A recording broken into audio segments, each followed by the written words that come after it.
Hare Krishna, Krishna Krishna, Hare Hare, Hare Rama, Hare Rama, Rama Rama, Hare Hare. Everyone, Hare Krishna, Hare Krishna, Krishna Krishna,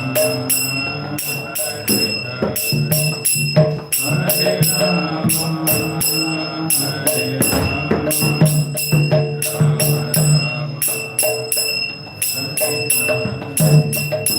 Hare Krishna, Hare Krishna, Krishna Krishna, Hare Hare, Hare Rama, Hare Rama, Rama Rama, Hare Hare, Krishna, Hare Krishna, Krishna Krishna, Hare Hare, Hare Rama, Hare Rama, Rama Rama, Hare Hare, Hare Krishna, Hare Krishna, Krishna Krishna, Hare Hare, Hare Rama, Hare Rama, Rama Rama, Hare Hare,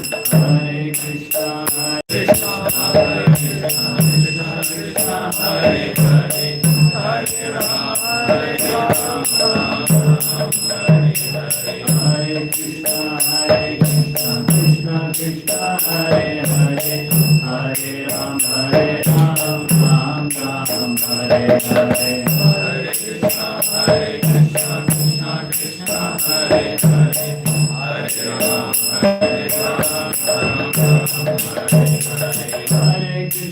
Hare Krishna, Krishna Krishna, Hare Hare, Hare Rama, Hare Rama, Hare Hare, Hare Krishna, Krishna Krishna, Hare Hare, Hare Rama, Ram Ram, Hare Hare, Hare Krishna, Krishna Krishna, Hare Hare, Hare Rama, Ram Ram, Hare Krishna, Krishna Krishna, Hare Hare, Hare Rama, Ram Ram, Hare Hare, Hare Krishna, Krishna Krishna, Hare Hare, Hare Rama, Ram Hare Krishna,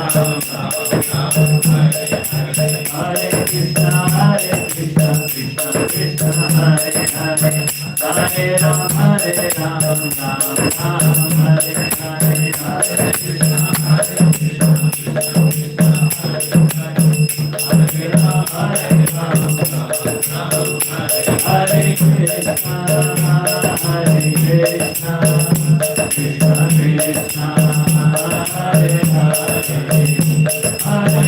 Krishna Krishna, Hare Hare, Hare Rama, Ram Hare Hare, Hare Krishna, Krishna Krishna, Hare Hare,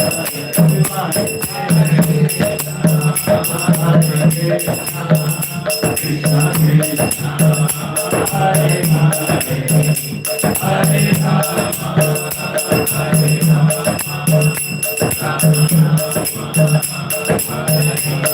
Hare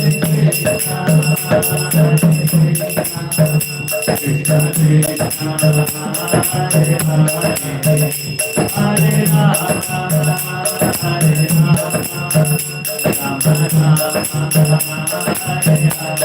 Rama, Hare Hare, Krishna Krishna, Hare Hare, Hare Rama, Hare Rama, Rama hands together.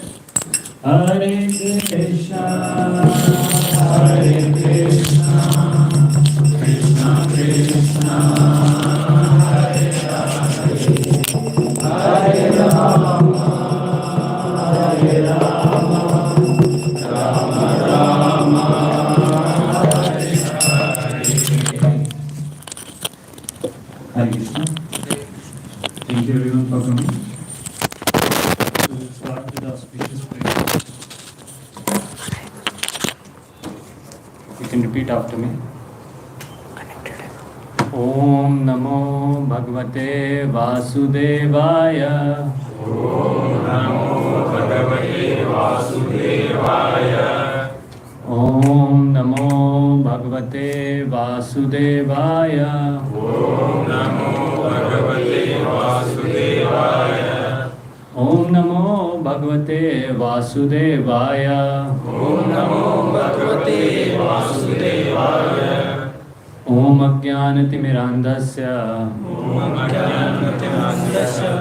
Jnananjana Shalakaya. Jnananjana Shalakaya.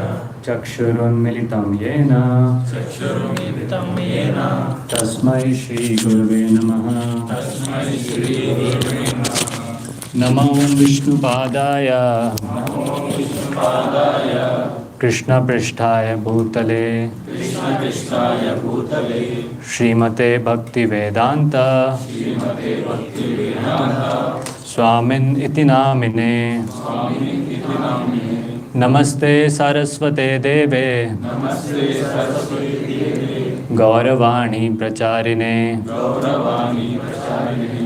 Nirvishesha Shunyavadi. Nirvishesha Shunyavadi. Pashyatya Deshatarine. Pashyatya Deshatarine. Jai Shri Krishna Chaitanya. Jai Shri Krishna Chaitanya. Prabhu Nityananda. Prabhu Nityananda. Shri Advaita Gadadhar. Shri Advaita Gadadhar. Shrivasadi Gaur Bhakta Vrinda. Shrivasadi Gaur Bhakta Vrinda. Hare Krishna, Hare Krishna. Hare Krishna, Hare Krishna. Krishna Krishna, Hare Hare. Krishna Krishna, Hare Hare. Hare Rama, Hare Rama. Hare Rama, Hare Rama. Rama Rama, Hare Hare. Rama Rama, Hare Hare. Mukam karoti vachalam pangum langayate kirim yat kripatam aham vande Shri Gurum Dinatarinam Paramananda Madhavam Shri Chaitanya Ishwara.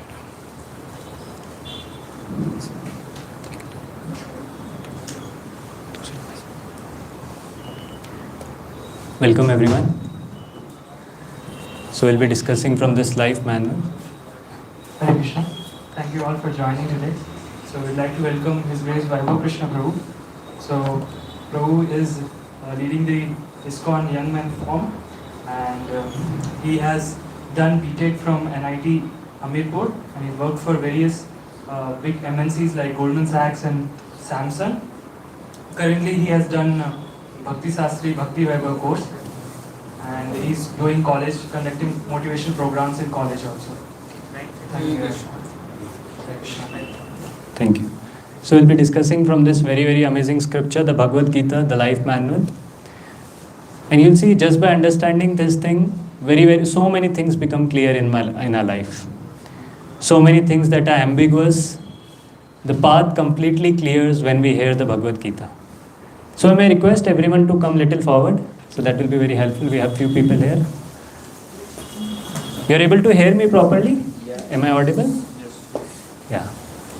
So we'll be discussing, before discussing today's topic, we'll be dedicating our presentation to His Divine Grace A.C. Bhaktivedanta Swami Srila Prabhupada. Because it was because of him we are able to get clarity about our life. He was the one who spread the knowledge of the Gita all around the world. And he was the one who helped us to understand today's topic. And today's topic is a very, very amazing topic. Very, very important topic for all of us. Dealing with adverse situations. And this topic, if we understand nicely, then we can actually deal and answer many questions of our life. Many times when question comes that why is this happening in my life? Why is that situation coming in my life? This topic actually makes it very, very clear. And this helps us to remain stable throughout our life. Whatever it be, we'll be able to remain stable in any circumstance. So basically today we'll be discussing something about the philosophy of karma, which I think everyone has heard little bit here and there, everyone knows. Even sometimes atheistic people we meet, they'll say they don't believe in Bhagavad Gita, they don't believe in all this. But when we speak about karma, they'll say, yeah, that I accept. Karma is there. So like that we'll see everyone believes in this, or everyone understands this actually. But today we'll be trying to analyze it little more practically and little more logically from the scriptures. That what actually is meant by this and how it actually works. Many times people, when it comes to karma, they'll quote one very, very famous shloka. Karmanyavadikaraste ma phaleshu kadachana ma karma phala heturbhur mate sango asto karmani. They'll quote this shloka and then they'll say work is worship, then they'll say multiple things. That do your karma, that is the thing, that is the essence of life. But then one thing is there, Bhagavad Gita has 700 shlokas. This is just one of them. Other 699 also talks about what kind of karma are we talking here. It's not that you do anything and you quote this shloka and say my work is worship. That is not correct. And that is what we'll try to analyze here. What is this all about? So let's begin with a simple thing, some analysis we'll try to do. So in this world, there is so much variety that is there. Some people are born rich, some are born poor, some are born strong, some are born weak, some are born beautiful, and some are not so good looking. Some have lots to eat, and some don't even get a drop. Some get the best of the best education, and some don't even have the basic needs. Some are very fair, and some are not. Some stay in a big mansion, and some stay in small huts. Some are born blind or physically challenged, and some are born intelligent, what we call child prodigy. And then some are talented. Some play instruments, singing, so many talents. Of course, in a bathroom, everyone sings, but here we are talking of someone who is very talented. So now comes this question. How is such diversity justified? What is the basis of such diversity? Is it just by chance? And then this question comes that many times this question is also asked. If God exists, then why so much suffering? Is he sitting somewhere, as people point out, okay, he's sitting upstairs, somewhere maybe on the upper floor, and he's tossing a coin and deciding how one person will be born in a particular circumstance, or how is it happening? Or is it all by luck? And then the last question, why do bad things happen to good people? So today we'll try to see logically that is there some rationale to it? Is there some answer to it, or is it all by chance? And we'll be discussing again from the Bhagavad Gita about this karma, the law of action and reaction. So before discussing this, we'll be seeing a very, very nice video which will illustrate the point we are trying to make here.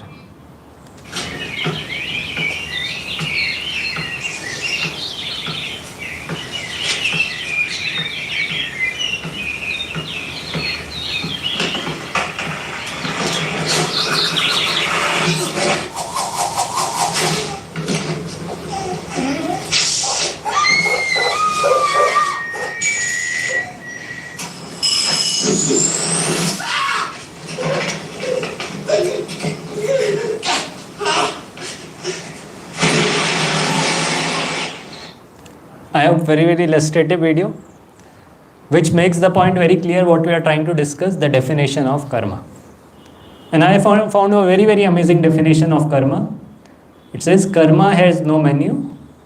You get served what you deserve. So let's try to analyze how. What are the basic tenets of karma? So first it says, I'm sure everyone has read, not in this context, but in the Newton's law of motion. Every action has equal and opposite reaction. But somehow that's valid here also. Second thing, responsibility comes when intelligence is developed. And the third thing is, human life is a junction. So these are the three tenets of karma, and in the entire class we'll try to discuss these in more detail and try to understand about this very, very interesting subject.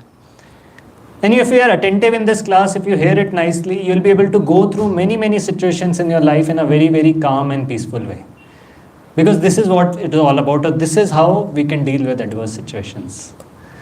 So let's begin. Let's discuss first something from the Gita. What the Gita talks about the different types of karma. So just repeat the shloka after me, I'll recite. Karmano hi api bodhavyam bodhavyam cha vikarmanaha akarmanascha bodhavyam gahana karmano gatihi. Yeah. Can anyone read the translation out loudly? The intricacies of action are very hard to understand. Therefore, one should know properly what action is, what forbidden action is, and what inaction is. Yeah. So this is something, this is a conversation I hope everyone knows. Bhagavad Gita is what Krishna spoke to Arjuna. And here Krishna is telling to Arjuna something about karma. And he is telling him it's not easy to understand. And actually it's not easy, it's very, very complex. So today we'll be covering some basic parameters, some basic things, and of course we have sessions where we dive deeper into it. But it's a very, very long topic, or a very deep topic that is there, karma. And here is saying three terms. One should properly know what is action, what is forbidden action, and what is inaction. Or three terms that are highlighted even in the shloka. One is karma, another is vikarma, and third is akarma. And let's see one by one what are all these. Let's start with karma. So karma, I hope everyone understands something which we call as good karma. So what is good karma? Doing some pious activity, doing some punya karma we say. Any examples like this photo is also given: feeding the poor people, giving alms to someone, digging wells.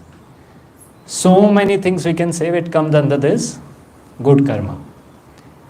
But now one question that comes here is, if I do some activity, if any person in this world does some activity, definitely naturally he'll feel that this is a good activity, right? He'll say this is good karma. Even a drunkard for that matter, when he's drinking, he'll say, yeah, this is a good thing, what's the problem? What's your problem? So how to decide what comes under good karma? Or what is good and what is not?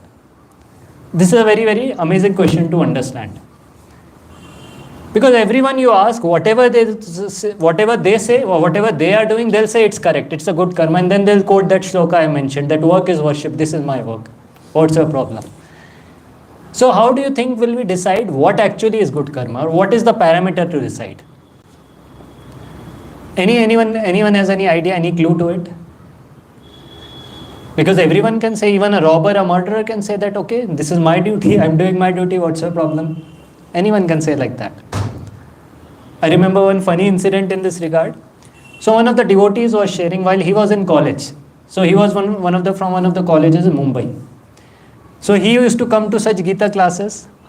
He used to attend such Gita classes, and in one class he heard about the merciful nature of the Lord.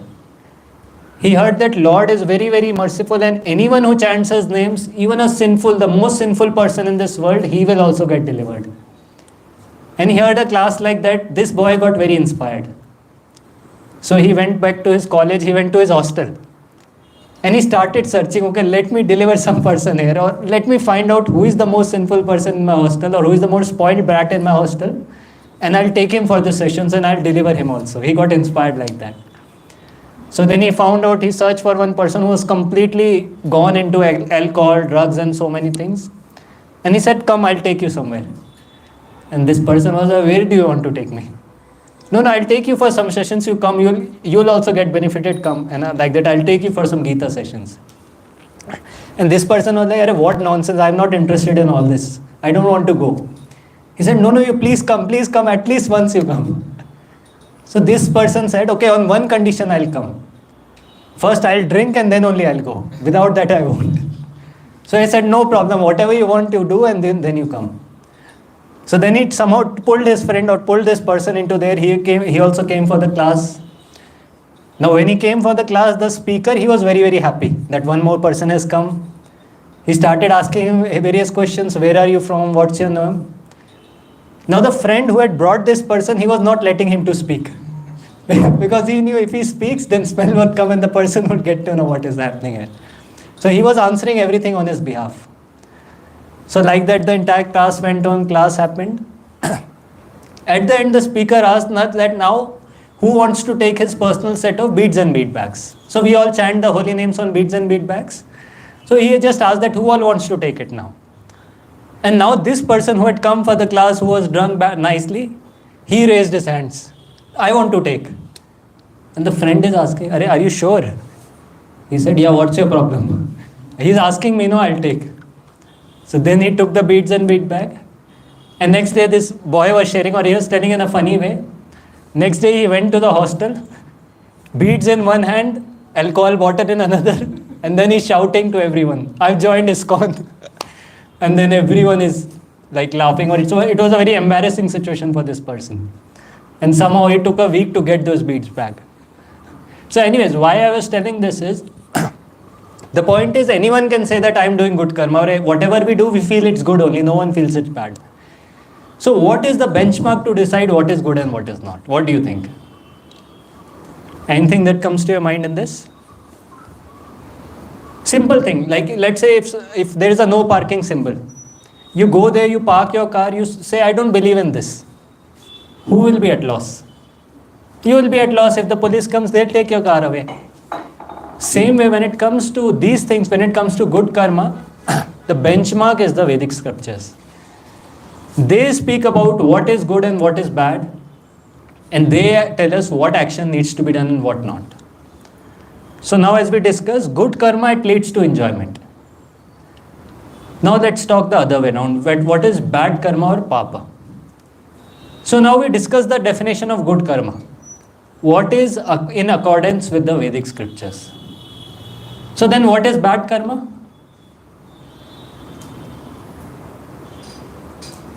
What is not according to Vedic scriptures? What is against the Vedic scriptures? As simple as that. Because again there can be a problem. Again people might say, someone might cite it's bad activity and someone might say it's not. But it's very, very clear what is not in the Vedic scriptures, what is against the Vedic scriptures, that is bad karma. So these two classifications are very, very clear, karma and vikarma.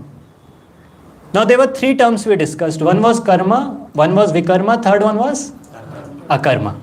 We discussed karma, we discussed vikarma. Now let's discuss the third point, which is a very, very interesting one. And we'll discuss this from one shloka. Just repeat this after me. Yetva etad abhyasuyanto nanu tishtanti me matam sarvagyana vimudam stan viddhi nashtan acetasaha. Yeah, can anyone read the translation? But those who out of envy disregards these teachings and do not follow them regularly are to be considered bereft of all knowledge, befooled and doomed in their endeavors for perfection. So Krishna is telling in the Gita only. What is vikarma? One who does not follow these teachings, one who disregards these teachings, then that person, he is always failing in all his endeavors for perfection. And those activities form vikarma. That's what we discussed, whatever is against the Vedic scriptures. And Bhagavad Gita is just a preliminary book. There are many, many scriptures for that. So now comes, these are the activities we discussed, karma and vikarma. What are against the scriptures? And these activities, all of us know what are these activities, no need to discuss. That's the Lord. These are the illicit activities that are there, said we have to suffer. But now let's come to the third part. Activities without reaction, or something called as akarma. So karma we discussed, if we do some pious activity, we'll get some good result. We discussed vikarma, if we do some sinful activity, we'll get sinful result. But there is one activity which does not have any kind of reaction. And this is what we are interested in. This is what we will be discussing in detail now. So first, to understand this, let's try to understand by an example. You see many areas around, there's so much construction happening. So many buildings are being constructed, so many PGs are being constructed. Now the workers who are working hard to construct the building, after the construction is over, if they sit in those buildings and say, this is our building, we want to live here, because we have constructed it, we have worked so hard for it, Will that be allowed? No, the person will just throw them away. You just constructed, you take your money and leave from here. What is your business here? Now, why I am giving this example, same applies in something which is relevant to day to day for all of us. Krishna says something in the Gita, he says, Bhumir apo analo vayu, kham mano buddhir evacha, ahankar itiyam me bhinna prakriti rashtada. Krishna says, Bhumir apo analo vayu, Bhumi is earth, apo is water, analo vayu, fire, air and ether. And even the mind, intelligence and ego, whatever we have. He says, everything is my energy. Everything that you see around in the world, that is my separated energy, nothing else but my energy. So now how it is relevant when a person understands this, that everything belongs to someone, or there is one supreme owner of something, someone else, of all the things that we have, and use everything in his service, then that becomes a karma. Or when we offer everything to the Lord and take it as prasad or take it as something which is being offered to the Lord, then that becomes a karma. Now question comes, how can we do this? Or how can we do a karma? Let's see again from the Gita. Because again, we are discussing from the scriptures. We are not interested in knowing everyone's opinion. So we'll discuss what does the Gita say about it. Ye me matam idam nityam anutishtanti manavaha Shraddhavanto nasiyanto mujjante tepi karmabhi. Yeah, can anyone read? Those persons who execute their duties according to my injunctions and who follow this teaching faithfully without envy become free from the bondage of fruitive actions. Simple. In simple words, one who follows the teachings of the Gita, one who follows the teachings of Bhagavad Gita, he does akarma. When we say this akarma, it does not mean not doing any activity. It means activity without any reaction, or there is no reaction to it. Basically, action according to the Vedic scriptures. Because if we do pious activities, if we do good karma, we'll get some pious results. If we do bad karma, we'll get sinful results. But one thing will be same in all, we'll be stuck in this cycle. But ultimately, when we speak about breaking the cycle or breaking this cycle of karma, that can only happen when we do these activities. When we do activities which are akarmic, or when we follow the Vedic scriptures. So this is a simple aspect. How can we start a karma, or how can we do a karma? By following the teachings of Bhagavad Gita. So this is a prerequisite. Understanding karma, akarma and vikarma, this is a prerequisite. Now will become today's session, or now will start today's discussion. So now let's start from something very, very simple. So just think over it. Do animals create new cycle of action and reaction? What do you think? They are also engaged in many activities. Every day we see they are doing multiple activities. And they think they are doing very important activities. They are very, very busy doing it. So are they also creating some action and reaction? Are they also engaged in this karma and akarma? Because someone may say, no, they cannot read the scriptures. They cannot sit in a class like this. So what about them? What do you think? Do animals create karma cycle? Yes or no? One choice. How many say yes? Okay, how many say no? Or very few. Actually, you see, responsibility, we discussed one of the tenets of karma. If you remember the second tenet, that said, responsibility comes when intelligence is developed. Now, when it comes to animals just do 4 activities. What are those 4 activities? Eating, sleeping, mating and defending. They are just programmed to do 4 activities. Even if you give them a cell phone, it's not that they'll open and start playing PUBG in it. They'll still be doing the same. They'll put it in the mouth, or they'll do something. They won't watch IPL or something in that. The point I'm trying to make is they are programmed to do just the 4 activities. But human beings have something higher. What do the human beings have? We discussed this previously if someone attended those classes. Intelligence and then ability for a higher inquiry. That is there only in a human being. Animals cannot inquire about the purpose of life. They cannot ask all these questions about karma and something. So when it comes to animals, they don't have intelligence, and that's why they don't go through that karmic cycle. They go through a gradual series of evolution. They don't have any karma that they get. And that is why they are just programmed. Like cows, they'll always eat grass. You won't see them eating flesh. Lion will always eat flesh. Lions won't eat grass. Same way, they are all programmed. Okay, another question. What about small kids? Do they get the cycle of action and reaction? Yes or no? No, obviously, we discussed till now. They don't have their intelligence developed. And that is why even they don't get the cycle of action and reaction. But now, when it comes to all of us, so fortunately or unfortunately, our intelligence is developed. And we are mature enough. So one thing that is there is, whatever we do, we definitely get the actions and reactions for it. That thing should be very, very clear, that human life is a junction. In other lives, the intelligence was not developed. So no question about it. But now this life is a junction. And whatever activities we do, they are the things which take us either higher or lower. And that is what we'll try to understand what it means by that. This we discussed previously, we'll just recap that. Vasamsi jirnani yatha vihaya navani grinati naroparani tatha sharirani vihaya jirnani anyani samyati navani dehi. Yeah, can anyone read this? As a person puts on new garments, giving up old ones, the soul similarly accepts new material bodies, giving up the old and useless ones. Yeah.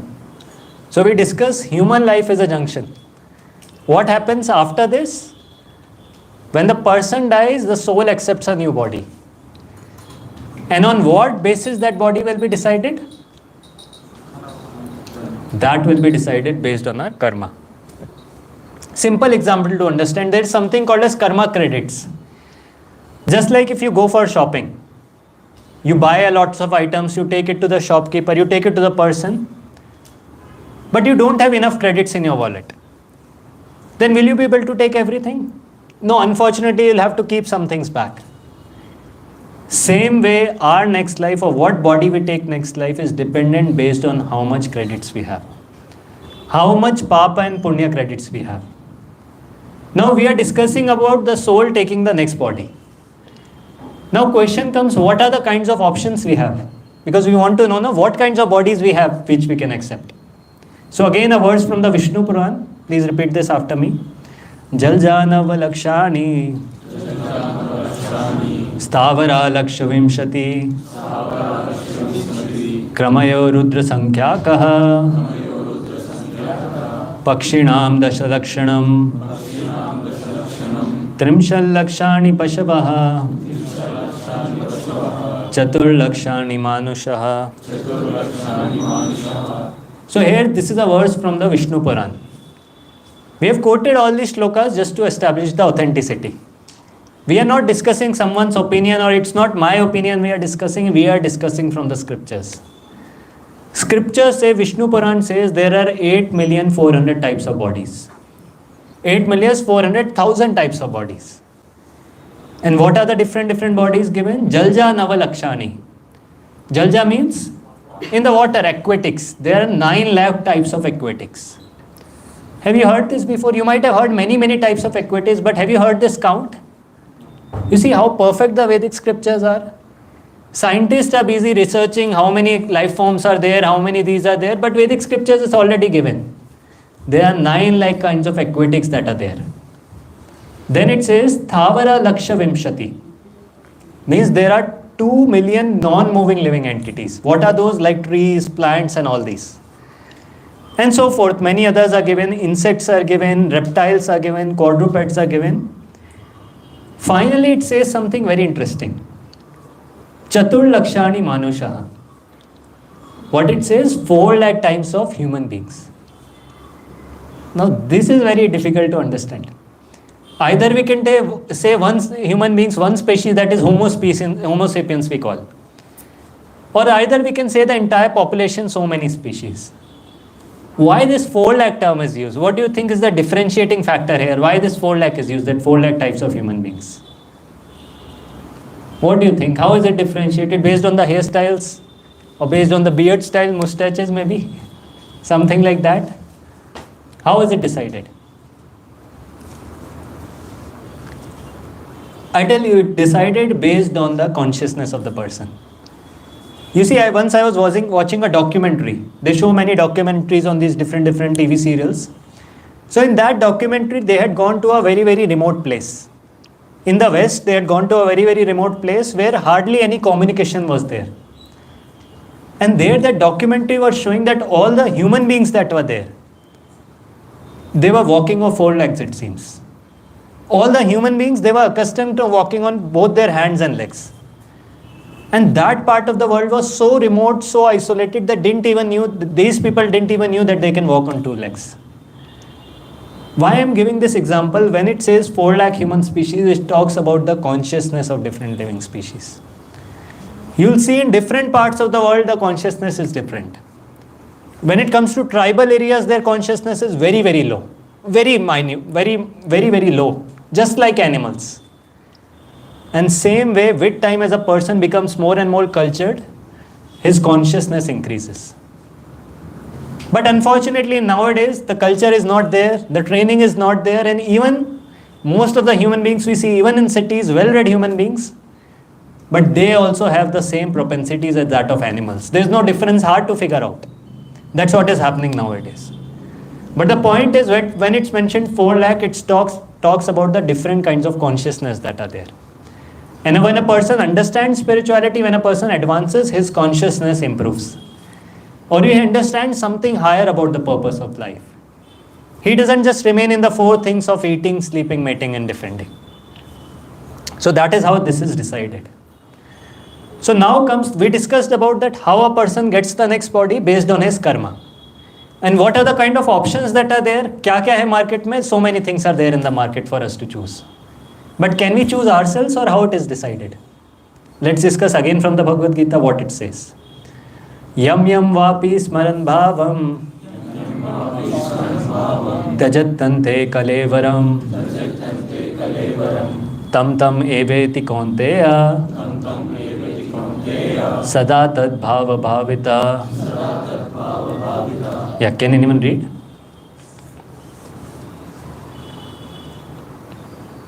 Whatever state of being one remembers when he quits his body, O son of Kunti, that state he will attain without fail. Yeah. Actually, this is a very profound statement if you try to understand.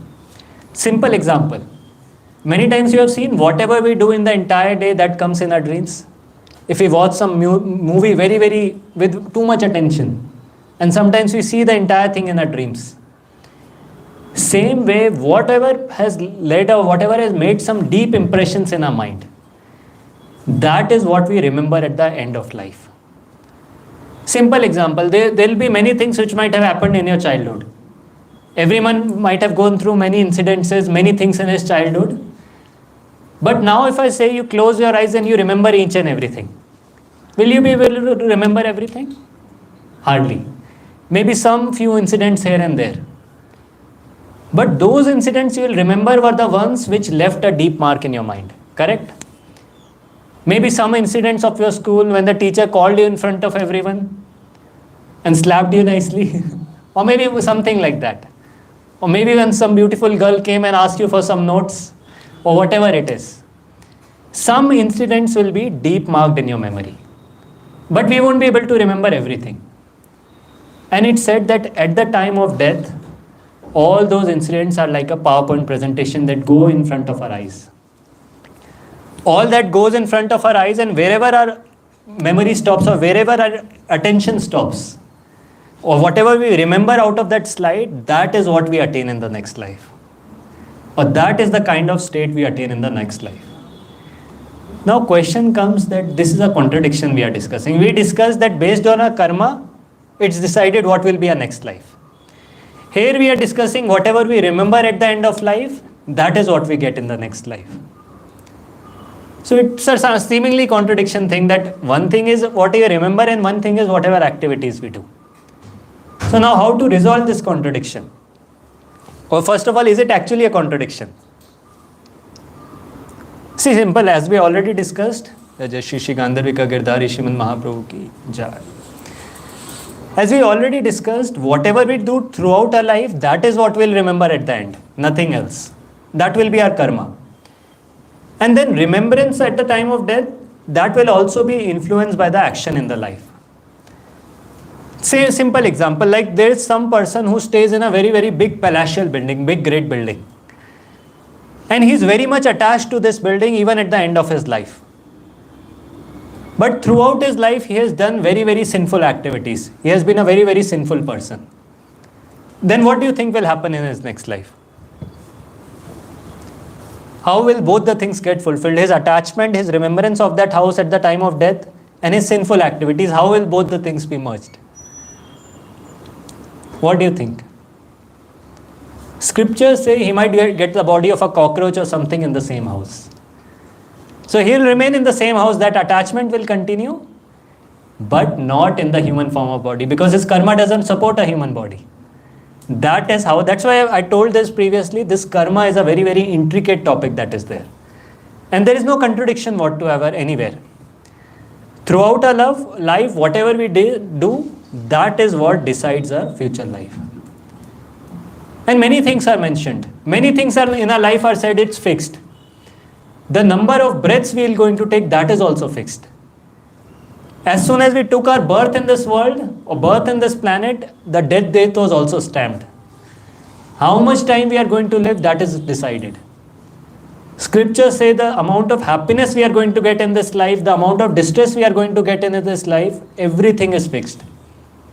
Everything is already decided. Now, someone will say, some lazy person, ki, everything is decided, then I'll just sit at my home and relax. Nothing to do. Why to work for anything then when everything is fixed? No, so that's not how it works. Everything what we are going to get now is decided. But then as I mentioned, human life is a junction. What we are going to get next, that will depend on our current activities. That will depend on different junctions we are going to go through, and whatever choices we make at that junction, that will decide our future. Now what we get, that is fixed. That is what has happened already. It's even said the amount of grains we are going to get, that is also fixed. It said, no, in Hindi se dane dane pe likha hai, khane wale ka naam, something like that. That's actually true. That's how this thing of karma works. But what will come in the next, that is not decided. And that is why few things are junctions, or few junctions are there where we can choose some decisions to decide our future or decide what will happen next. So now question comes, do we get the karmic reactions in same life? Now whatever activity, see whatever has happened in the past, someone may say, how does that matter? I cannot do anything about it. I did whatever I did, I do not even know. But now what about the activities I am doing now? Question comes, do we get karmic reactions in same life? Or how it happens? What do you think? Yes, no, or maybe? So actually, we'll understand this with the help of an example. You've seen mustard seeds that are there. If you put mustard seeds in the soil, they'll immediately fructify. Fructify with a very, very short period of time. But mango seeds, they take a long amount of time and they come only after a few years. Same way, even in karma, there is something called as instant and delayed karma. Like ATM and check. Something which comes instant and something which comes delayed. Just to understand this, I'll give a very funny example of instant karma. You are going, you board a bus. And you are standing in the bus, you are holding the top, that thing that is there, the hanger that is there. And suddenly there is a driver, he puts on the brakes. And there is a girl standing in front of you and you fell down. Or you fell on the front. Now that time what you will receive will be instant karma. When she looks back and gives a tight slap, that is instant karma. But now there is something called as a delayed karma. I'll give a very, very amazing example for this. I hope everyone knows about little bit about Mahabharata. You might have heard about this personality, Dhritarashtra. He was a blind person, even with eyes, and even spiritually also he was blind. So he had 100 sons. All of you know he had 100 sons. What was the name of his eldest son? Oh, very nice. So now he had 100 sons and all of them died in the battlefield. So he went to Krishna and he asked him that I had 100 sons and all of them were killed in the war. Why it happened like that? What did I do? What mistake I did? And then he was told a very, very profound, very, very amazing history he was told. So Krishna told him that 50 lives back, not in this life, Krishna told him that 50 lives back, you were a hunter. And that time you were hunting the birds who were there. So in that course, what happened was, there was a bird and there were many, many birdlets that were there. And in the course of hunting that bird, you ended up killing all the birdlets. And that birdlets count was 100. And that is why you are getting the prize. Now that is why all of your sons died in this war. So Dhritarashtra said that, hey, that happened 50 lives back. Why now? I could have got the reaction that time only. Why now it happened after 50 lives that my sons are dying? So then Krishna told, okay, you killed those birdlets 50 lives back, but now even to get those 100 sons, to beget so many sons, you needed some piety, you needed some punya. And to accumulate this punya, you took 50 lives. And finally you were able to accumulate that punya. Now you begot those 100 sons, and now that karma came back and it lasted in your life. You see how intricate this is? How intricately things work? It's not one lifetime or two lifetime, many, many lives back. So now one thing we can conclude from this is, nothing happens by chance in this world. How many times people say, no, that today is my lucky day or today is not a lucky day. One thing we can very, very clearly say, when we say today is a lucky day means some of our good karma is fructifying. When we say today is a bad day means some of our bad karma is fructifying. Nothing happens by chance, or there is nothing called as luck or fortune in the scriptures. It all is predestined. Even when it comes to free. When people say, okay, free, they give those sales, no, that sales for free or 50% off and all these things. Do you actually believe they give like that? Or actually they are giving at a loss or giving things free to you? See, nothing, always remember, nothing comes in this world comes for free. Except for a Gita class like that. Definitely spirituality we can learn like that. But nothing in general comes for free. It's even said that many times people say, okay, I found something on the street. Someone may say, I found some money on the street, I kept it and I got it. I was very lucky today. Do you think he won't have to pay the reactions for that? It's said in the scriptures, even if you found something on the street and you pick it up, and let's say that might be belonging to some daily wage laborer or someone who had worked hard for that. You might enjoy that time, you might feel happy that time, but you will have to pay the price one or the other day. Nothing comes for free in this world. That thing we should always remember. I was hearing few college students were telling, or one of the students was telling me, they had got into this habit, or his friends had got into the habit. So nearby shops that are there, it seems they'll go inside the shops, they'll take up some chocolates and they'll go out without paying. And they're thinking they are very, very smart. They're over intelligent. Every day, multiple times they did like this, and this boy, because he was coming for a class, he said he was not liking to be with them. Or he didn't want to do that activity, but since they were their friends, he couldn't say no. Because students, sometimes they think they're over smart, they can do anything, no one will catch them. And one day this boy was telling, he was somehow not with them. All of them did that and they were caught on the gate or caught in that shop. And then they were like scolded and chastised like anything. So much embarrassment, no? For a chocolate, you're caught like that, stealing from a shop. How much embarrassing that is. For you, if they tell to your parents, how much it will be for the college, everyone. The point I was trying to make is, nothing in this world comes for free. Whatever we get, that is because of our own karma. And if we get something for free, somehow or the other, it will be taken away from us. That thing we should always remember. So now next question comes, I hope this should be clear by now. Why do bad things happen to good people? This is what we began our class with. And I hope this should be clear by now. If not, I'll give you another example which we'll remember throughout. So this is an example of a silo. This structure is called a silo, and sometimes in villages they use this structure for storing the grains. So now one time it happened was, one year the farmer got bad quality grains. And he got those bad quality grains, he collected, harvested all of them, and he stored them in this silo. Now next year what he did was, next year he got a very amazing quality of grains. Again he harvested all of them, again he stored them in the top of the silo. Now his small child was sitting near the silo, he was watching all these things, whatever is happening. So now the mother asked for that, I want some grains. So the father started taking out some grains from the bottom. And naturally, what grains will come out from the bottom? The bad quality. But now this immature child who was there, who didn't know what had happened previous year, he started asking, Are you are putting so amazing quality grains, then why is it happening like this? Why are these bad quality grains coming out? And that was the immaturity of the child, because he didn't know what had happened previously. And same is our case. When we ask this question, or when this question comes to our mind, why do bad things happen to good people? Or naturally it happens with everyone. We see some person, oh, this person is so nice. This person is doing so many amazing things. He's such a pious person. Why is he going through sufferings in his life? Because we are also just like that immature child. We do not know what he has done in the past. And we cannot know by any way, by any means.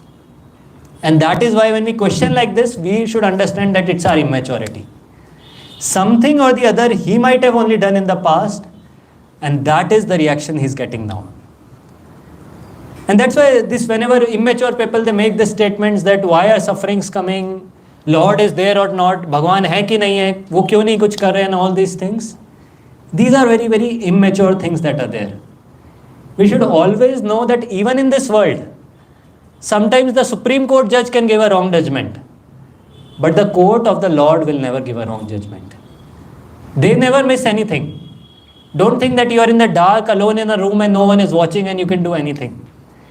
Even there, one personality, that is the super soul, is always there watching all our activities. Many personalities for that matter are watching each and every action, and they never forget anything. They don't have any memory corruption or something. Just like we have in our laptops, their memory is very sharp. They don't forget anything that is there. And that is why everyone has to pay the price for whatever they do. So I'm sure after this session, you will definitely be very careful while doing some activity. That whatever we do, some or the other, someone is watching. So now coming to the question, why do bad things happen to good people? Or the other way around, why do good things happen to bad people? Like many times politicians, people say, they are so nasty people, why they are enjoying like this? And so many other examples people give. So I hope the answer will be very clear. It's all because of the activities that had been done in the past. It's not by chance, it's not by coincidence. It's all because of the activities. Just like here, the bad quality grains that were put in this. So now comes a very interesting question. Good karma and bad karma, do they nullify each other? This question is very important to understand. Like let's say someone has done 7 good activities, or just for example we are taking this, 7 pious activities and 4 bad activities, or sinful activities. So now what will be the result here? It is not like your maths of school days. So what do you think? It should be 3 or what it should be? 3? 7? Okay. You have seen this before? Okay. Anyone else? Yeah, so anyways, he's correct. Because many people actually think like that. Many people have that kind of stupid mentality, we cannot say, that Raat may do something nonsense and then next day we'll go to temple and nullify it all. But anyone who is little bit also educated, little bit literate, he should understand this is not how it works. 7, if you have done 7 activities, you have to get the result for that. And 4 also remains like that. If you have done some sinful activity, you will get the result. This kind of over smart thinking that today I'll do something, tomorrow I'll go to the temple or I'll go and bathe in the Ganges and everything will be washed off. That is very, very stupid thinking that is there. Complete nonsense. So one thing should be very, very clear. Whatever we do, we have to pay the price. We cannot nullify it through any way. Or just by this way, we cannot nullify. Now another thing is there. Now question comes, okay, this is for us. We understand whatever we are going through, that's because of our past. But now let's say your friend is going through some crisis. Tomorrow, let's say this happens in our life, our friend is going through some crisis. So what will we do then? At that time, what should we do? What should be our reaction? So always remember, this philosophy has to be applied on oneself.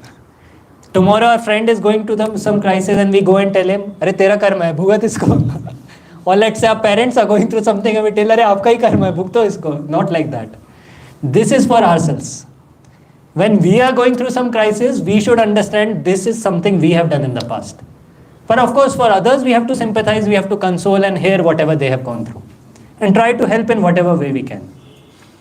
But we should understand this is for ourselves.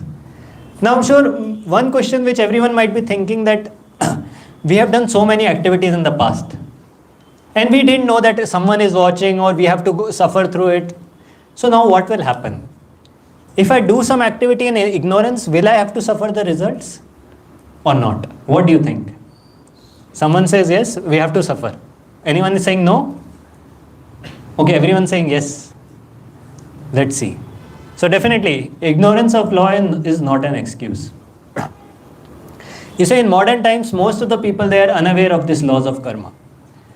But then that is not an excuse. Simple example like arrested for speeding. Someone is going at a very high speed, then he says he didn't know the speed breaker, he didn't know the speed limit. How does that make a difference? Or someone takes something or gets food poisoning. And he says, I didn't know it was food poisoning or it was spoiled. That doesn't make a difference. Whatever it is, just like a child, when he puts his hand in his fire, his hand will get burnt. He knows or doesn't know. Same way, if we have done something wrong or we didn't know, we cannot claim ignorance. Or we cannot claim that I did something because of ignorance, so it should not matter. Definitely, ignorance is no excuse. So one thing we understand, ignorance of the truth of life, that leads to sinful activity and that leads to suffering.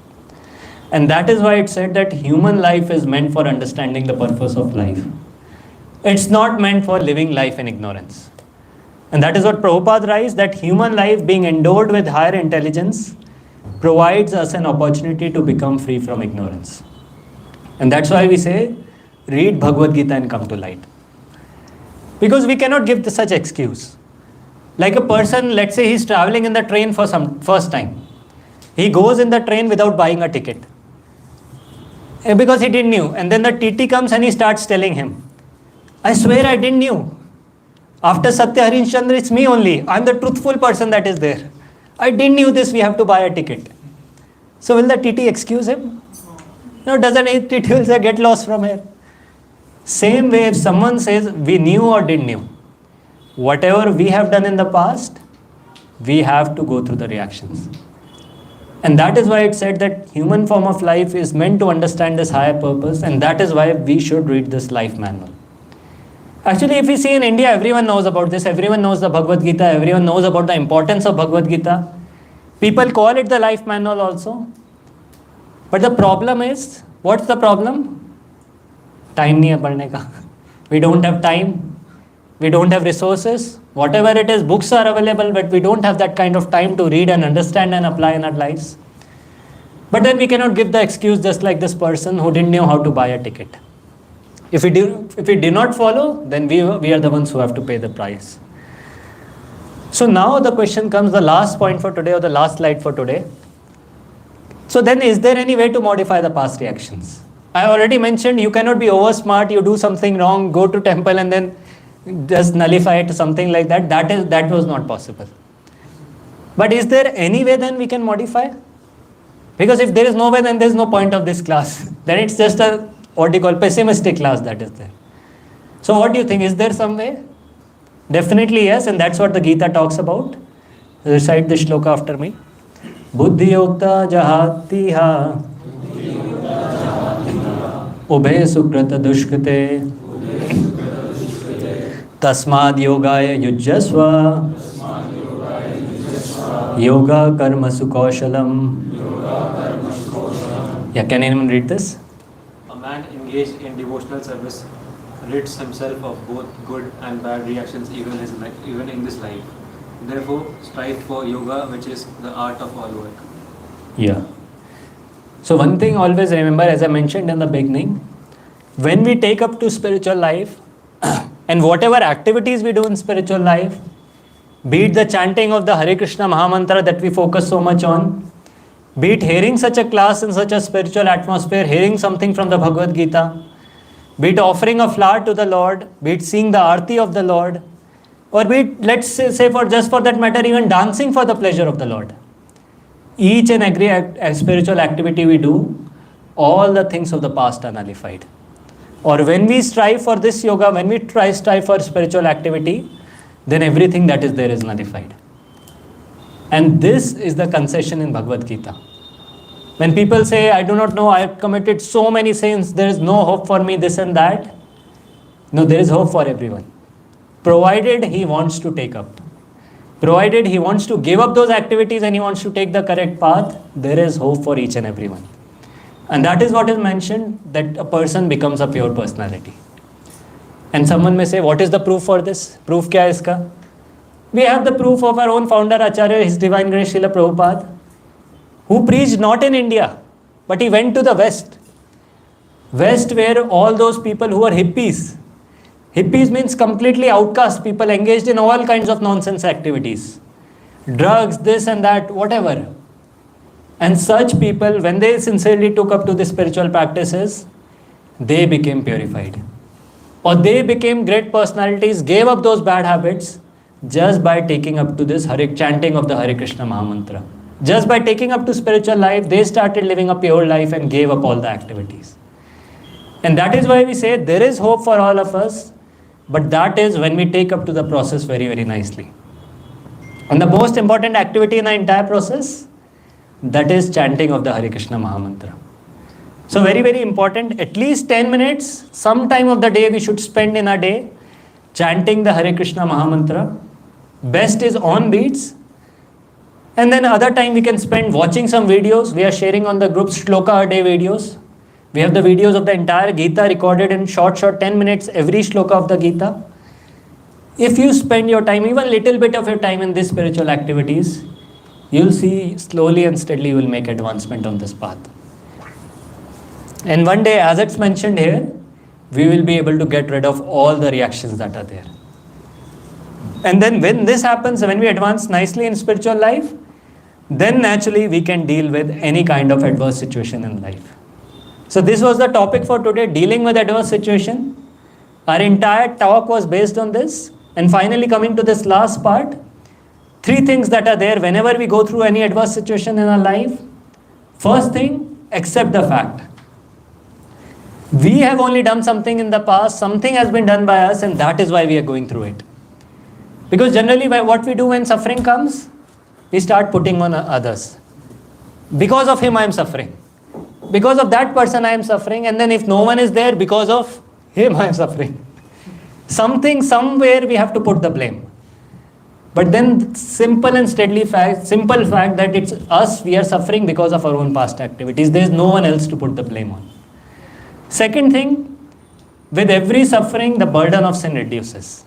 As we say in English, every cloud has a silver lining.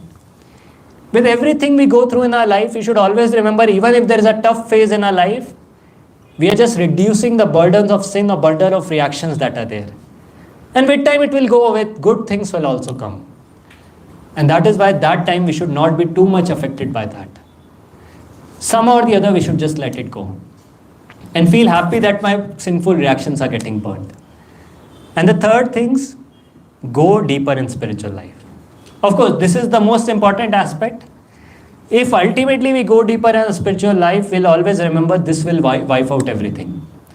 All the things that are there, all the reactions that are there, any situation we are going through, if we remember all these points and if we focus especially on going deeper in my spiritual life, we'll always remember all these reactions will be burnt.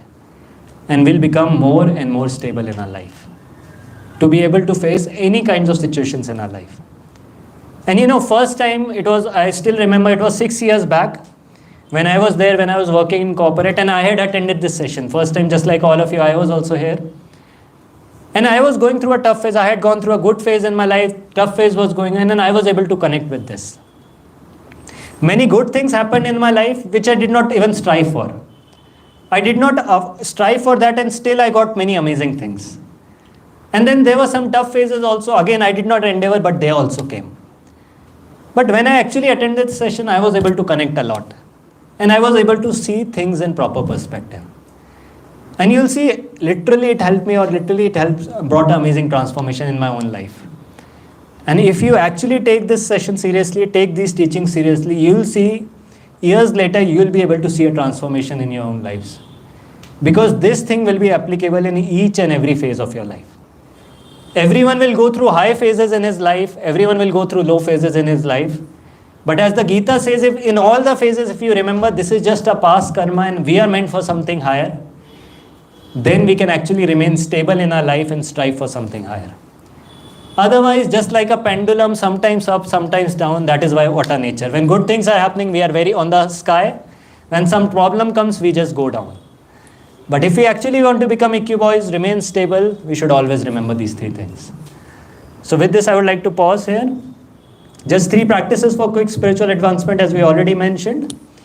Every day doing the Hare Krishna Mahamantra, trying to do this activity at least 108 times or 1 round every single day. Studying 1 shloka of the Gita. We spoke about that shloka day app we have. If you don't have, you can download. All the Gita shlokas are there, 700 shlokas, short 10 minutes videos. Even if you watch 1 video a day, you can get benefited. And of course, don't miss the Saturday evening festivals. These are like the booster sessions where we understand these things. So with this, I would like to pause here. Any questions? Anyone wants to ask, or we'll proceed to the next activity? I have Yeah. two questions. So, like it was mentioned that if we chant the name, so the sin which we have committed will be nullified. So does that mean that if we in the morning we do some simple activity and at night if we chant God's name?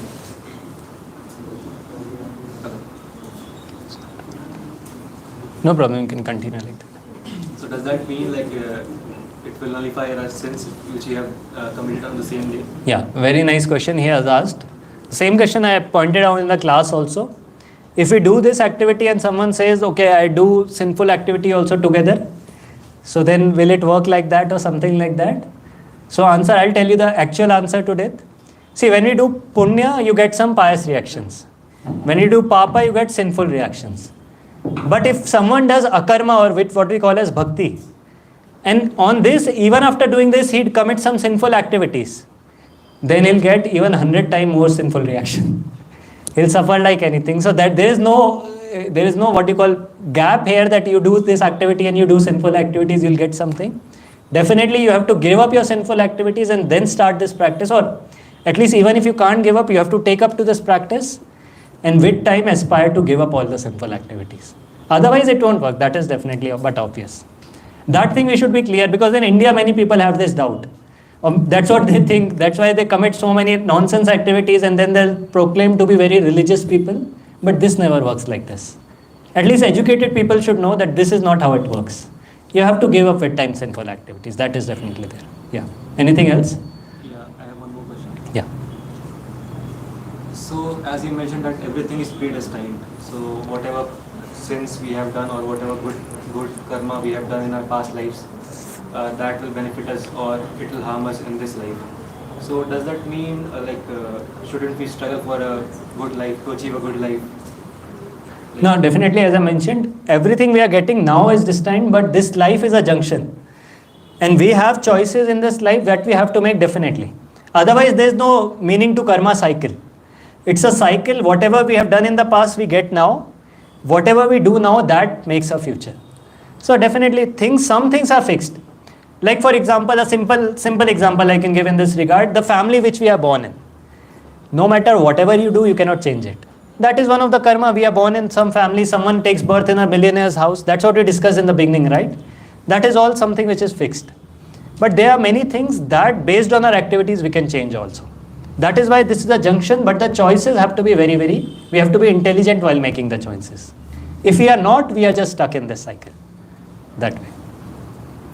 So this junction is for the next life, not for this. Even for this life. Even for this life, if we take to this practice, as I mentioned, even in this life, we can break free of all the reactions and past things that are there. That is there. But of course, that requires a mature amount of practice.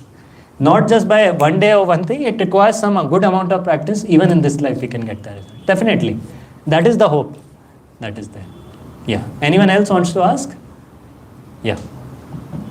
So if a sin is committed because of ignorance, so does it actually qualify as a sin because being in ignorance and then committing something unknowingly? So does that actually also mean a sin? Because sin will be there, but of course there is a pastime which comes in this regard. The reactions will be comparatively less as compared to if a person knows something and he commits, he'll get more reactions. But sin will be there, he'll have to suffer something for that, even if he commits it in ignorance. That is there. Because he is in ignorance, as I mentioned, what is the benchmark? Initially only I gave that example of a drunkard, a person who is like well drunk on alcohol. Now he says, in ignorance, he says, this is good, this is my life, I'll do whatever I want. So he's in ignorance. But then that doesn't mean he doesn't have to pay the price for this, he'll have to face the reactions. But a person, as his question was there, that if a person takes up to spiritual practice, knows everything and still he commits something wrong, then he's gone. Then he'll have to suffer even more spiritual, that is there. Yeah, anything else? Okay, so we'll proceed to the next activity, mantra meditation. So you all can stand up, stretch your legs, and volunteers will be distributing the beads, and we'll be doing the mantra meditation.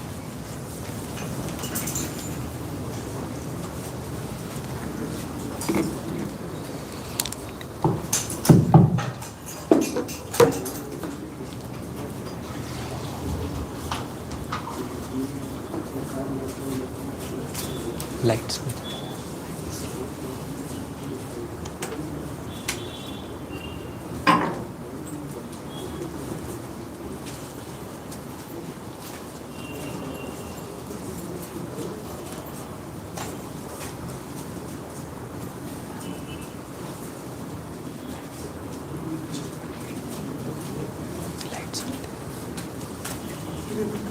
जिस पे are लिखा है वो light जला दीजिए.